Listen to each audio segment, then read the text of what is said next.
حضرت آج کے زمانے میں ایک بات کہی جا رہی ہے، وہ یہ کہ سعودی عرب کی سرزمین پر پاکستان کی افواج، بالخصوص فضائی افواج وہاں پہنچ چکی ہیں، اور اسی کے ضمن میں ایک روایت بیان کی جاتی ہے کہ حضور صلی اللہ علیہ وسلم نے فرمایا تھا کہ اللہ تعالیٰ غیر عربوں میں سے ایک فوج اٹھائیں گے، وہ ہر اعتبار سے عربوں سے بہتر ہوگی اور اسلحے میں بھی زیادہ مضبوط ہوگی۔ اللہ تعالیٰ ان کے ذریعے سے دین کی مدد و نصرت فرمائیں گے۔ جی، اس حدیث کے ضمن میں آپ کیا بات لوگوں کو بتانا چاہتے ہیں؟ بسم اللہ الرحمن الرحیم۔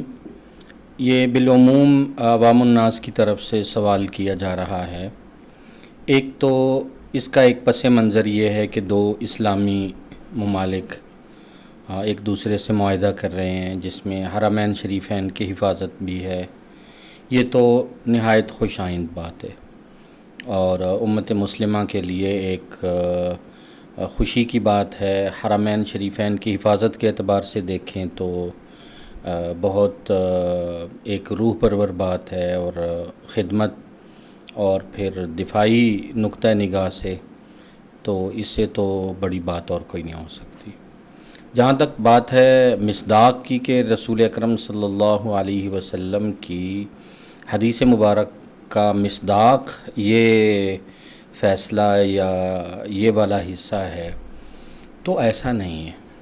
صحیح۔ اس میں دو باتیں قابل غور ہیں۔ نمبر ایک یہ کہ یہ روایت سنن ابن ماجہ میں بھی آئی ہے، اور جہاں جہاں کتب احادیث میں آئی ہے وہاں یہ کتاب الفتن میں نقل ہوئی ہے۔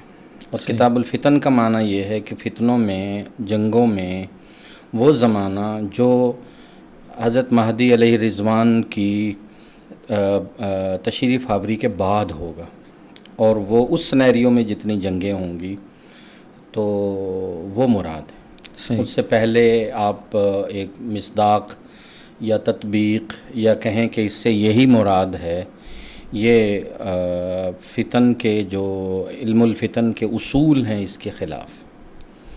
دوسری بات، اس میں ایک لفظ کا ترجمہ کیا جا رہا ہے غیر عرب سے اللہ اٹھائیں گے، اور وہ معنی لیا جا رہا ہے موالی سے، کہ موالی کا معنی غیر عرب۔ تو ہمیشہ موالی کا معنی غیر عرب نہیں ہوتا، وہ ان کے معنی میں سے ایک معنی ہے۔ حلیف بھی ہو سکتا ہے، ایسے عرب میں جو ہے وہ عرصہ دراز سے رہنے والے جو لوگ ہیں وہ بھی مراد ہو سکتے ہیں۔ آزاد کردہ غلام بھی موالی کے معنی میں ہے، جو ایک دوسرے کے حلیف ہو جائیں، معاہدے کر لیں عرب کے ساتھ، وہ بھی موالی کہلاتے ہیں۔ تو اس کا ایک وسیع معنی ہے۔ اس میں سے ایک معنی کو چن کر کے کسی ایک خاص واقعہ پہ چسپاں کر دینا، یہ بالعموم علمی غلطی ہوتی ہے۔